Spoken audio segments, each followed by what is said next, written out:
इस वक्त हम दिल्ली में मौजूद हैं और मेरे साथ इस वक्त मौजूद हैं जालोर से चुने गए सांसद लुम्बाराम जी। उनसे सीधे बातचीत करते हैं। सबसे पहले तो बहुत बहुत बधाई आपको। धन्यवाद। कैसा लग रहा है? जीत गए हैं, ज़मीनी नेता हैं, किसानों से जुड़े रहे हैं, बीजेपी से जीत हासिल करवाई है, जालोर की सीट बड़ी सीट थी, सबकी नज़रें उस पर थी, कैसा लगा? बहुत बढ़िया लग रहा है। और सिरोही, जालोर और चांचौर और हमारे सभी कार्यकर्ताओं को, जनता का और हमारे राष्ट्रीय नेतृत्व, प्रदेश नेतृत्व का आभार व्यक्त करता हूँ कि जिन्होंने मेरे जैसे एक साधारण कार्यकर्ता को, एक किसान को जिताया है, बहुमत दिया है। इसके लिए मैं भारी बहुमत से जिताने के लिए सभी का मैं तहे दिल से आभार व्यक्त करता हूँ, धन्यवाद देता हूँ। कौन से ऐसे वादे थे, कौन से ऐसे दावे थे, कौन से मुद्दे थे जिनको लेकर आप जनता के बीच गए थे और लगता है कि उन वादों को सुनकर जनता ने आपको जिताया?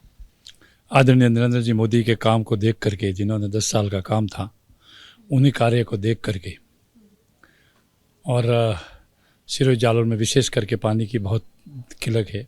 पूर्व में भी बहुत प्रयास किया है और अभी भी प्रयास के लिए हमने सबसे बड़ी प्रॉब्लम वो पानी की है और उसके लिए मैं पूरी कोशिश करूंगा कि किसानों के लिए कहीं से पानी ला कर पानी उपलब्ध करवाया जाए। किसानों का मुद्दा जो है बहुत वक्त से चर्चा में है। लगातार किसानों को लेकर बात हर मंच से होती रही है, अलग अलग नेता करते रहे हैं, लेकिन ख़ास तौर से अगर आपकी बात करें तो आप किसानों के बीच रहने वाले नेता माने जाते हैं।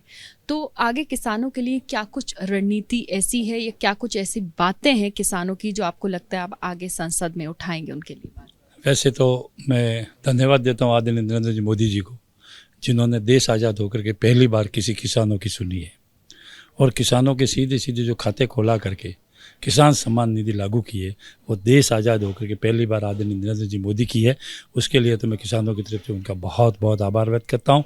और उन्होंने अभी जो पहले 6,000 आते थे उसको बढ़ा करके हमारे मुख्यमंत्री भजन लाल जी ने उसके 8,000 रुपये कर दिए और आगे और भी करेंगे किसानों के लिए। और फिर भी कोई प्रॉब्लम होगी तो हम लोकसभा में किसानों के लिए आदरणीय नरेंद्र मोदी जी के सामने हम बात रखेंगे।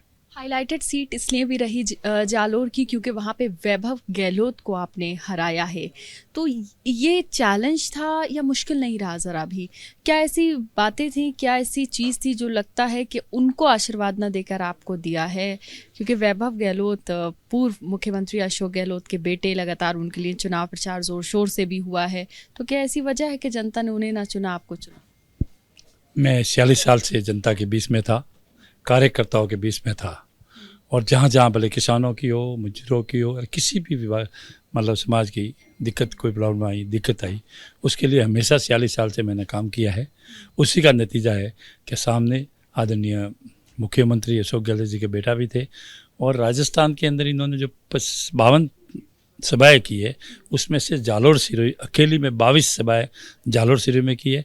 पूरा पूर्व मंत्रिमंडल पूरा इनके सहयोग में लगना ही था, लगता है वो भी सभा लगा हुआ था। मगर जो मैंने 46 साल हमारे कार्यकर्ताओं के बीच में, हमारे जनताओं के बीच में मैं रहा था, वो मुझे प्यार और लाड मिला है। धन्यवाद। पहले जोधपुर से उनको आशीर्वाद नहीं मिला और अब जालोर से, कहाँ कमी हो रही है उनके काम में? वो उनका जवाब वही पूछे। बहुत शुक्रिया। लुम्बाराम जी जालोर से सांसद चुने गए हैं, फिलहाल जो है वो दिल्ली में हैं, लोगों से मुलाकात कर रहे हैं और उन्होंने कहा कि वो लगातार जनता के बीच रहे हैं और यही वजह है कि जनता ने उन्हें आशीर्वाद दिया। कैमरा पर्सन रत्नेश पांडे के साथ मदीहा खान, ABP न्यूज़, दिल्ली।